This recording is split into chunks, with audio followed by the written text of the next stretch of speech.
Hi friends, நம்ம இன்றைக்கி வீடியோவில் பார்க்க போகிறது வந்து ஒரு வெயிட் லாஸ் ரெசிபி தாங்க. அது ரொம்பவே ஹெல்த்தியானது.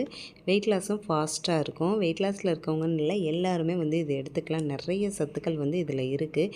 இது பவுடர் பண்ணி வச்சுக்கிட்டோம் அப்படின்னா சேலட்லேயோ அப்படி இல்லைன்னா சப்பாத்தி பண்ணும்போது கூட கொஞ்சமாக இதை கலந்துட்டு சப்பாத்தி பண்ணி சாப்பிட்டுக்கலாம். ரொம்பவே டேஸ்ட்டாகவும் இருக்கும். இதுக்கு நான் இன்றைக்கி எடுத்துருக்கிறது வந்து ஃப்ளாக்ஸ் சீடு தான். 2 டேபிள் ஸ்பூன் அளவு எடுத்துகிட்டு ஒரு பாத்திரத்தில் சேர்த்துட்டு வறுத்து எடுத்துக்கலாம்.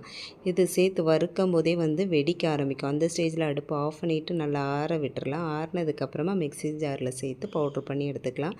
இது வந்து மொத்தமாக நிறைய பவுட்ரு பண்ணி வைக்காதீங்க. அப்பப்போ கொஞ்சம் ஃப்ரெஷ்ஷாக பண்ணிக்கிட்டோம் அப்படின்னா ரொம்பவே நல்லது. நான் இன்றைக்கி வந்து மோரில் தான் கலந்து குடிக்க போகிறேன். கொஞ்சமாக தயிர் எடுத்துகிட்டு நிறைய தண்ணி சேர்த்து மோரை ரெடி பண்ணிக்கலாம். இல்லை தேவைப்பட்டுச்சு அப்படின்னா கொஞ்சமாக உப்பு சேர்த்துட்டு 1 ஸ்பூன் அளவு ஃப்ளாக்ஸீட் பவுடர் சேர்த்துக்கிறேன். ஒரு நாளைக்கு வந்து 1 ஸ்பூன்லேருந்து 2 ஸ்பூன் அளவு ஃப்ளாக்ஸீட் பவுடர் சேர்த்துக்கலாம். அதுக்கு மேலே வந்து எடுத்துக்கக்கூடாது. இதை நல்லா கலந்துட்டு பிரேக்ஃபாஸ்ட்டுக்கு அப்புறமா இதை வந்து எடுத்துக்கோங்க. மோர் ஒத்துக்காது அப்படின்னா நீங்கள் சுடு தண்ணியில் கூட எடுத்துக்கலாம். வெயிட் லாஸ் வந்து ஃபாஸ்ட்டாக இருக்கும். கண்டிப்பாக ட்ரை பண்ணி பாருங்கள். இந்த வீடியோ பிடிச்சிருந்தால் மறக்காமல் லைக் பண்ணிடுங்க. Bye friends.